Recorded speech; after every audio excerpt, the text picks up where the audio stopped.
A Wrinkle in Time by Madeleine L'Engle, Chapter 3, Mrs. Witch. In the forest, evening was already beginning to fall, and they walked in silence. Charles and Fortinbras gambled on ahead. Calvin walked with Meg, his fingers barely touching her arm in a protective gesture.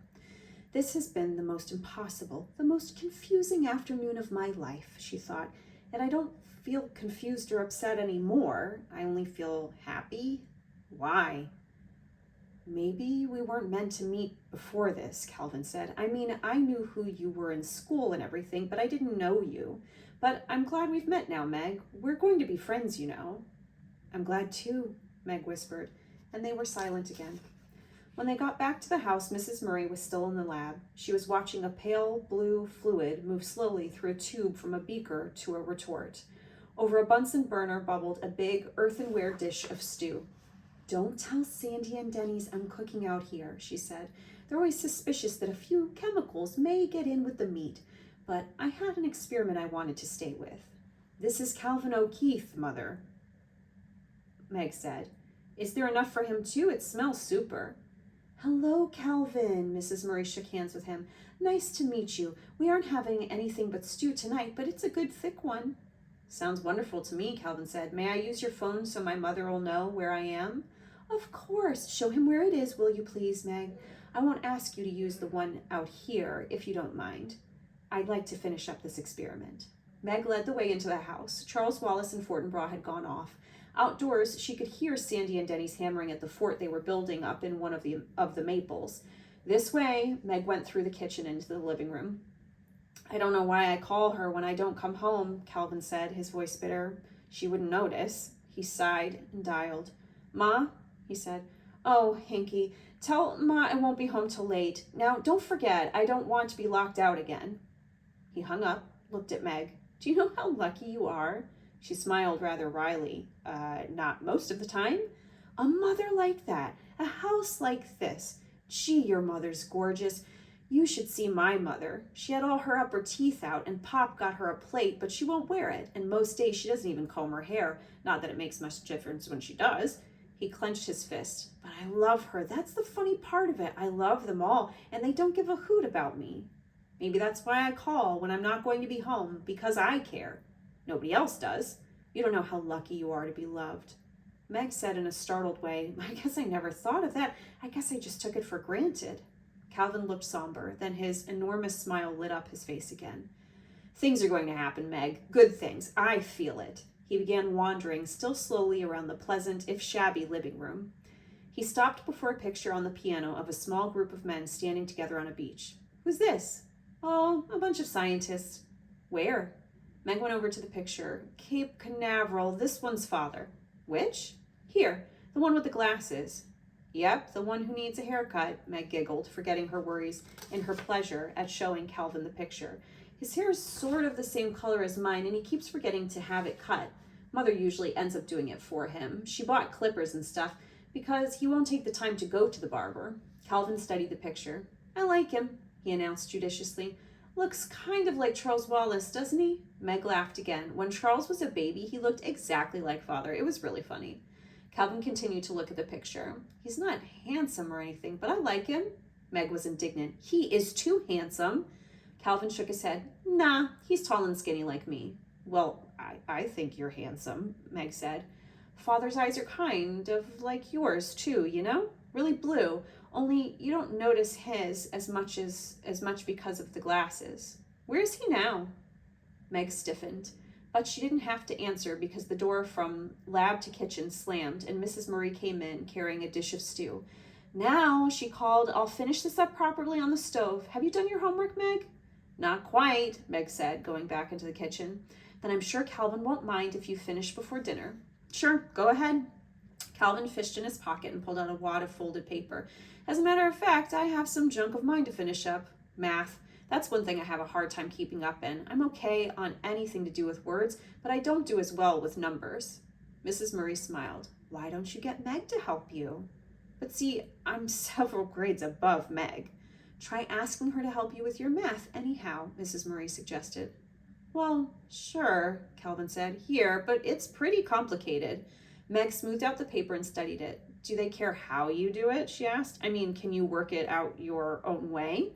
Well, sure, as long as I understand and get the answer right. Well, we have to do it their way. Now, look, Calvin, don't you see how much easier it would be if you did it this way? Her pencil flew over the paper.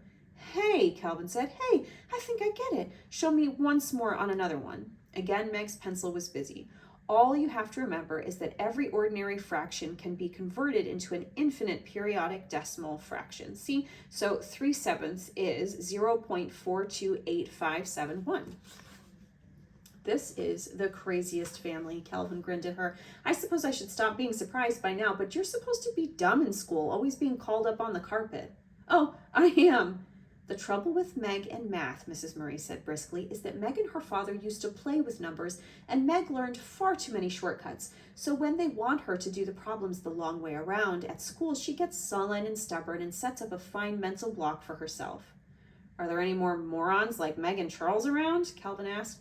If so, I should meet more of them.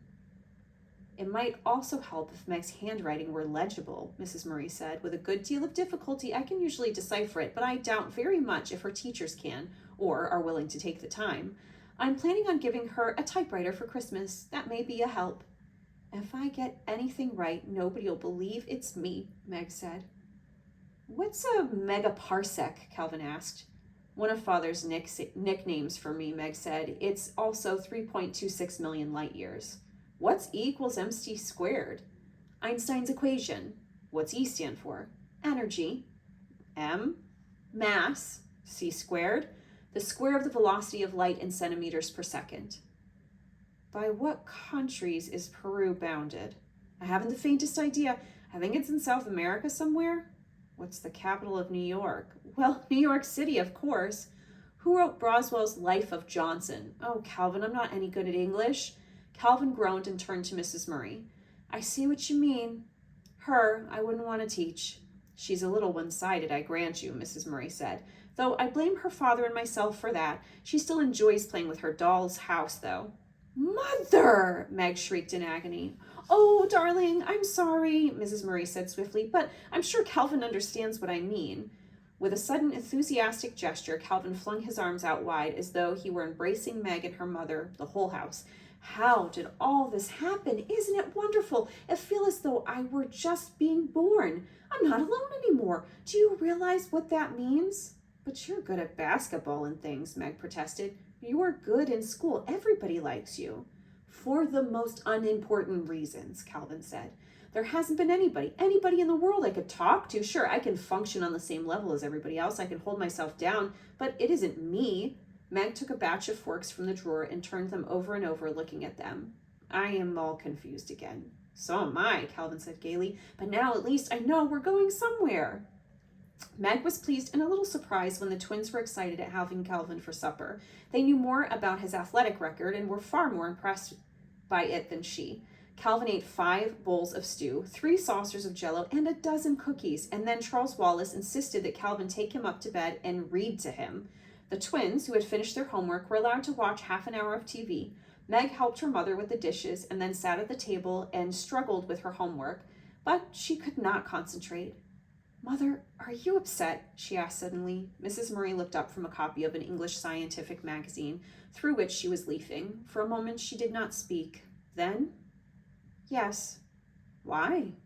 Again Mrs. Murray paused. She held her hands out and looked at them. They were long and strong and beautiful. She touched with the fingers of her right hand the broad gold band on the 3rd finger of her left hand. I'm still quite a young woman, you know, she said finally, though I realize that's difficult for you children to conceive. And I'm still very much in love with your father. I miss him quite dreadfully. And you think all this has something to do with father? I think it must have. But what? That I don't know, but it seems the only explanation. Do you think things always have an explanation? Yes, I believe they do, but I think that with our human limitations, we're not always able to understand the explanations. But you see, Meg, just because we don't understand doesn't mean that the explanation doesn't exist. I like to understand things, Meg said. We all do, but it isn't always possible. Charles Wallace understands more than the rest of us, doesn't he? Yes. Why? I suppose because because he's different, Meg. Different how? I'm not quite sure. You know yourself he's not like anybody else. No, and I wouldn't want him to be, Meg said defensively.